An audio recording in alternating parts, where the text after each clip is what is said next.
ഉർവശി ചൊന്നിടുന്നു അതു കെട്ടു മേനക നിന്നിടുന്നു രംഭ വിളിച്ചിടുന്നു തിലോത്തമാൻ കൊടുവന്നിടുന്നു ദയ്യത്താം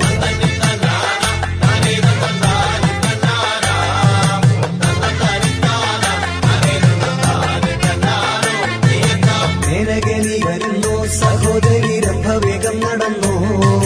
കാര്യമെല്ലാം മറന്നു തിലോത്തമയിൽ നിരിങ്കെ നടന്നു ദയ്യത്താം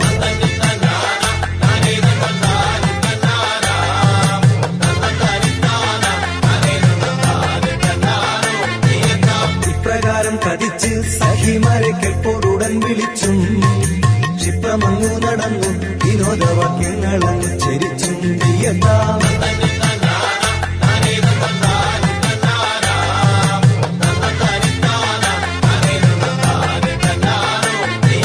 മന്ദമങ്ങു നടന്നു ഹിമഗിരി തന്നെയുടൻ കടന്നു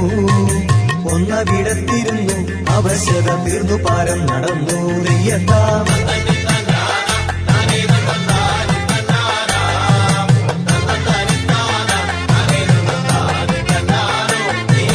കൈലാസമങ്ങു കണ്ടു ഹിമഗിരി കാലാരിവാസം കണ്ടു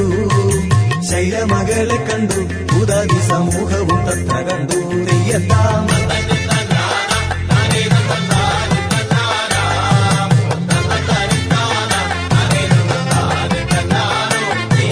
പാത്തന്റെ നിഷ്ഠ കണ്ടു മനമതിൽ ചിർത്ത സന്തോഷം പൂണ്ടു എത്രയും വേഗം കൊണ്ടു എത്തേണമെന്നോർത്തു വീണ്ടും നടന്നു ദയ്യത്താം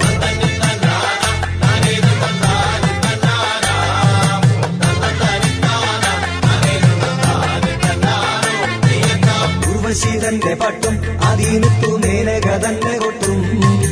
രംഭതന്റെ മിരട്ടും തിലോത്തമ ചില്ലികൾ തന്നെ വെട്ടും ദയ്യത്താം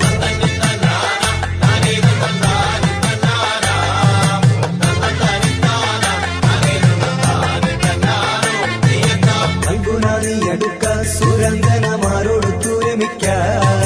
തർഷണം വന്നടുക്ക സുഖമായി ഒട്ടു നേരം സുഖിക്കാം ദയ്യത്താം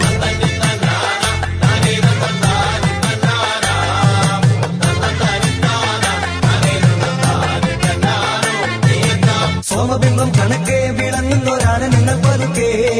സാമോദാനൊന്നു നോക്കെ പൂജങ്ങളുടെ ഭംഗികളും നിരക്കെ ദയ്യത്താം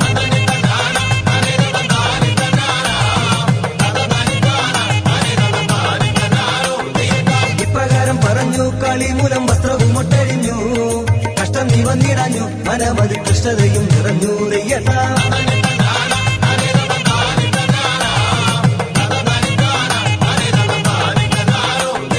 ഇന്ദ്രാണിമാർ തിരിച്ചു പതിയെയും ചെന്നുടനെ നമിച്ചു പിന്നെ ഭാവം മറച്ചു സലജയ എന്നവരും കതിച്ചു ദയ്യത്താം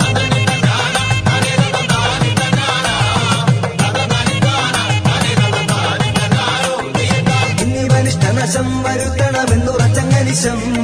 നന്നായി ചെയ്യുകയറ്റം ഫലിച്ചില്ല വന്ന് നിങ്ങൾ കുലശം ദയ്യത്താം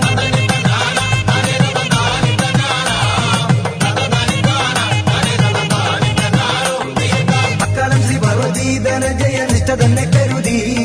മുക്കണനായ പതി പദം കുട്ടി ചിക്കനെ മോദി ദയ്യത്താം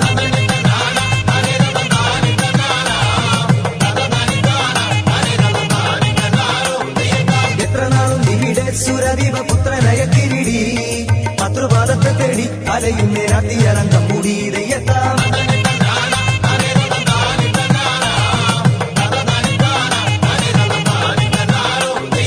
ഗൗരിഗീരം ധരിച്ച് പരമേശൻ പാരദേവമോദി പരമന്നു മതിച്ചു ദേവും പാർത്ഥൻ ദുർമതത്തെ കുറച്ചു ദയ്യ